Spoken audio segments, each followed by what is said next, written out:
वक्ताओं के क्रम में आमंत्रित कर रहा हूँ प्रोफेसर डॉक्टर तस्लीम पटेल जो महाराष्ट्र से है।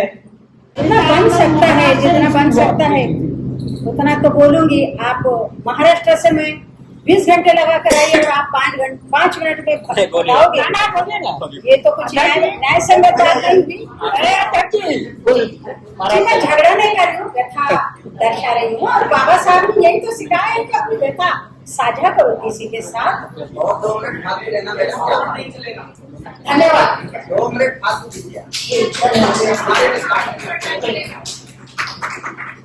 गौतम सर ने बहुत अच्छा विश्लेषण किया, मैं उनको अपना पूरा अनुमोदन देती हूँ। इसके बाद अभी एक भाई ने जो कहा कि अपनी व्यथाओं से लड़ना सीखो, किसी पर अंगुली उठाना न सीखो। मैंने कबीर से एक बात जिंदगी में सीखी है कि तू कहता कागज की देखी, मैं कहती आंख को देखी। मेरी जिंदगी आंख को देखी है। मैं कबीर को अपना गुरु मानती हूँ। बाबा साहब ने भी कबीर को अपना गुरु माना। क्यों माना था? इसी कारण माना होगा।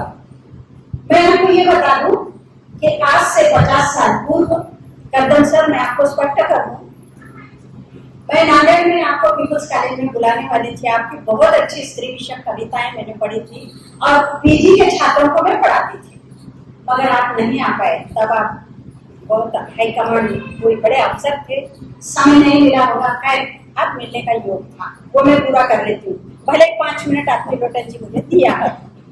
तो मेरा ये कहना है कि मैं डॉक्टर तस्लीम पटेल एक बहुत छोटे से गांव से, जिसमें 200 बस्ती, वो भी आदिवासी लोगों की, मुस्लिम के घर न के साथ। सारी जन आंदोलन की बातें तो होती हैं, मगर उसमें मुस्लिम स्त्री और मुस्लिम परिवेश की कोई बात नहीं होती। बीच में एक अच्छा माहौल बना था कि मुस्लिम विमर्श पे भी बातें चली थी, दलित विमर्श के साथ। पता नहीं क्या आघात हुआ और मुस्लिम विमर्श सदा के लिए पटल से गायब हो गया। पंकज जी ने मेरी किताब पढ़ी और एक भोर में मुझे दूरभाष पे ये कहा कि बहना हमने आपकी किताब पढ़ी है और आपको आनंद है। हमने झट से कहा किसी ने तो किताब पढ़ी, आजकल पढ़ता कौन है? सुनने पर दुनिया चल रही है, पढ़ता कोई नहीं है। मगर पंकज भाई पढ़े हमारी किताब 416 पृष्ठों की, और उनके कहने पर नहीं यहाँ पर। मैं आपको ये बताना चाहती हूँ कि मैं तस्लीम पटेल छोटे से देहात में पैदा हुई। मैं बड़े अभिमान से हर जगह ये कहती हूँ कि तस्लीम पटेल बेटी है और उसके बाप 2 हैं। एक मेरे असली बाप पैगम्बर वासी नूर मोहम्मद पटेल, मेरे दूसरे बाप डॉक्टर बाबा साहब अम्बेडकर। आज से 50 साल पहले भाइयों, मुस्लिम परिवेश का लड़की का दहलीज से पैर बाहर रखना भी अपराध माना जाता था और वो दोज़ख की भागीदार बनती थी। उस समय मैं दरवाजे के बाहर गई बिना बुर्के के गई। छोटी थी तब बुर्के की आवश्यकता, बुर्के की आवश्यकता उम्र के साथ बढ़ती गई। मगर मैं यही कहती गई जातिवादी लोगों से कि मैं इस देश की बेटी हूँ और संविधान और कुरान पर मेरा भरोसा है, इसलिए मैं किसी की बात सुनने वाली नहीं। बाबा साहब ने मुझे संविधान में सबके साथ हर जातिवादी से लड़ते हुए अपने सीने का कोड बनाकर मैं बाहर चली और आप जैसे हजारों लोग मेरे साथ भी बोलिए। और मैं पढ़ते पढ़ते पीएचडी कर गई, बहुत बड़े बड़े प्राधिकरणों पर गई, मगर मैं बाबा साहब को कभी नहीं भूली। मेरे महाराष्ट्र में 1900 व्याख्यान दिए बाबा साहब जयंती पर। मुझे 4 पुरस्कार भारत रत्न के नाम से मिले बाबा साहब अम्बेडकर के। लेकिन मैं आपको यह बता देती हूँ कि जिस आदमी ने मुझे खड़ा रहना सिखाया, लड़ना और बढ़ना सिखाया, अंधेरे को चीरना सिखाया, सीने पर पांव देकर चीरना सिखाया, उसकी जयंती को मैं कभी भी मानधन नहीं दी। ना पेट्रोल का खर्चा लिया, ना कोई मानधन की उम्मीद की। कितना भी दूर, कितना भी नजदीक, कितना भी आदिवासी क्षेत्र हो, जंगल हो, वहां मैं पहुंची हूँ और बाबा साहब के लिए व्याख्यान दी।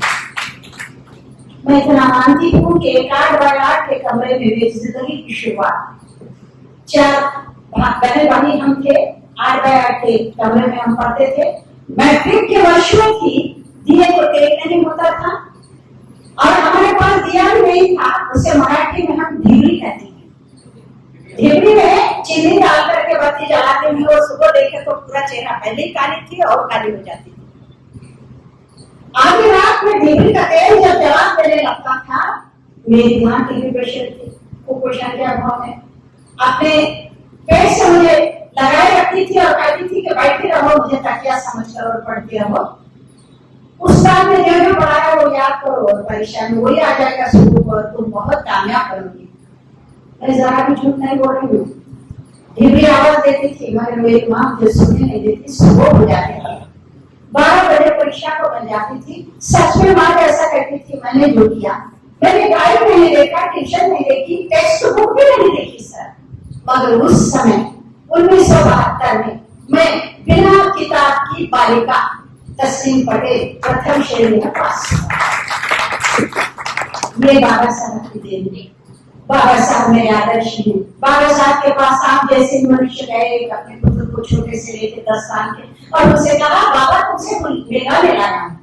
बाबा उस समय आखिरी दिनों में चल रहे थे, वो उठ नहीं पा रहे थे। उन्होंने उस छात्र को देखकर, उस लड़के को देखकर उस बूढ़े से, उस नाना जी से कहा कि आप इसे क्या बनाना चाहते हैं? नाना ने कहा मैं इसे बाबा साहब अम्बेडकर बनाना चाहता हूँ। बाबा साहब ने कहा, उठ नहीं पा रहे थे, सहारे से उठकर बैठे और उन्होंने अपनी बनियान हटाकर उस बूढ़े नाना को बताया, ये बाबा साहब है जिनको पीठ पर घंटे पड़ गए थे, 18-20 घंटे कड़े परिश्रम के बाद बाबा साहब दुनिया में करोड़ों के बाद एक बाबा साहब पैदा रहता है। बाबा साहब बात करते मैं इतनी ही अपनी जिंदगी में गांठ लेकर चली क्योंकि बाबा साहब तो बार बार आने वाले नहीं, बाबा साहब पैदा होने वाले नहीं, लेकिन बाबा साहब ने दिखा के मार्ग पर चलना। कितने अच्छे अच्छे विचार हैं। बात पर पहला बाबा साहब बात, मैं तमाम मुस्लिम भाइयों से भी ये कहती हूँ, सीखो बाबा साहब से। काश हमारे समाज को बाबा साहब एक मिल गए होते तो हमारा विभाजन ही नहीं होता, पाकिस्तान अलग ही नहीं होता। सबसे बड़ा दुर्दैव मुस्लिम समाज का ये कि काश बाबा साहब अब तो भी एक बार मुस्लिम समाज में आ जाए और हमारे अकल का जो ताला लगा है वो एक बार खुल जाए, इतनी ही प्रार्थना करती हूँ। डॉक्टर भाई साहब बोलिए आप। नहीं बोलिए नहीं बिल्कुल नहीं बोलिए, अच्छा लगता है। इतना ही मैं बोलूंगी, सकूने जिंदगी जिन्हें है उन्हें कभी जीना नहीं आता, सकूने जिंदगी जिन्हें है उन्हें कभी जीना नहीं आता, शौक़ जिंदगी जिन्हें है वो तूफान में भी जीते हैं। बाबा साहब ने मिसाल दी कि साइड में तूफान खड़े करो, किसी पर उंगली नहीं बताऊंगा, मेरे लक्ष्य की ओर पहुंचता रहूंगा। साइड में टिकट पर के ऑफिसर ले, उस समय के ज्यादातर लोगों ने मुझ पर पत्थर फेंके। काश पाकिस्तान होता तो मैं मलाला हो गई होती, आप तक नहीं दिखती, मगर ये हिंदुस्तान था, भारतीय संविधान था और इसका निर्माता बाबा साहब। मुझे कोई नहीं कुछ कर सके क्योंकि संविधान मेरी ढाल थी, संविधान मेरी तलवार थी, संविधान मेरी बुद्धिमत्ता थी, संविधान मेरा कुरान था, उसका एक एक कलम मेरे लिए आयत थी, वो सीने से लगाकर चली, पीएचडी बनी। पीएचडी का सब्जेक्ट भी भारत विभाजन कितना हानिकारक रहा मुस्लिमों के लिए, इसी पर मेरी पीएचडी है। लोग महाराष्ट्र में मुझे पहचानते हैं आज कि एक मुस्लिम महिला ऐसी भी। मैंने मेरा आत्मचरित्र लिखा धरती भर आकाश, मगर सर वो आत्मचरित्र नहीं है कि सास का बहू के साथ रोना गाना होता है, 6 वाली साड़ी का रोना धोना होता है, पति की शिकायत होती है। मैंने ये कहा बाबा साहब के आलोक में, सावित्रीबाई फुले के आलोक में, मेरे गुरुजनों के आलोक में मैं जहाँ तक पहुंची हूँ, ये देखो सब कुछ मिल रहा है, बच्चियों तुम सुसाइड करती हो, मुझे कुछ भी नहीं मिला, बाबा साहब मिला, उसकी रोशनी में मैं कहाँ तक पहुंच गई।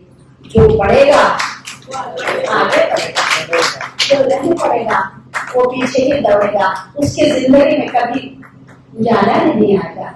मैं गलत बहनों के 2 पंक्तियां यहाँ करना चाहूंगी। रात जितनी भी गहरी होगी उतना रंगीन होगा सवेरा। बाबा साहब ने हर बंदे को, दुनिया के बंदे को और बंदियों को ये कहा, और बाबा साहब ने स्त्री में भेदभाव नहीं किया।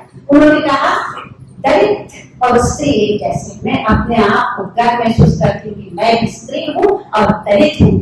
मेरा दलन होता है तो बाबा साहब मुझे प्रेरणा देते हैं और मेरा दलन करने वाले को मैं दल के छोड़ती हूँ।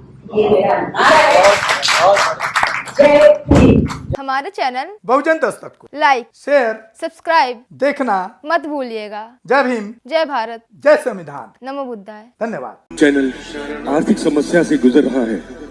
अगर आप बहुजन समाज में बाबा साहेब अम्बेडकर और तथागत बुद्ध की विचारधारा को अधिक से अधिक लोगों तक पहुंचाना चाहते हैं तो हमें आर्थिक सहयोग प्रदान करें, ताकि हम अपने चैनल के माध्यम से देश विदेश में समता, बंधुता, एकता और संवैधानिक अधिकारों को ज्यादा से ज्यादा लोगों तक पहुंचा सकें। आप अपनी सहायता राशि नीचे लिखे खाते में जमा करा सकते हैं।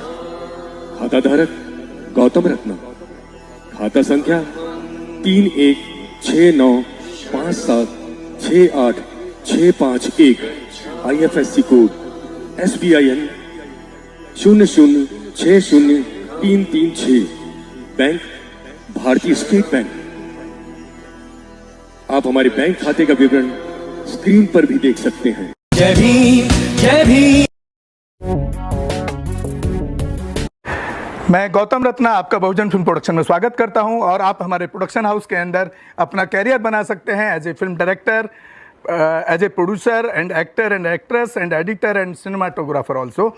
अगर आपको फिल्म से रिलेटेड कुछ भी प्रोजेक्ट आपको बनवाना है तो हमारे पास में पूरा सेटअप है, जिसमें फिल्म कैमरा है, शूटिंग लाइट्स है और एडिटिंग है। सारा A to Z एक ही जगह पर आपको हमारे यहाँ पर मिल जाएगा। तो दोस्तों, आप हमें कांटेक्ट कर सकते हैं हमारे नंबर्स पर 9810085714 और 8510005714। हमारे वेबसाइट पे विजिट कर सकते हैं www.filmserviceindia.com और हमें मेल भी कर सकते हैं gautamfilmsproduction@gmail.com पर। धन्यवाद।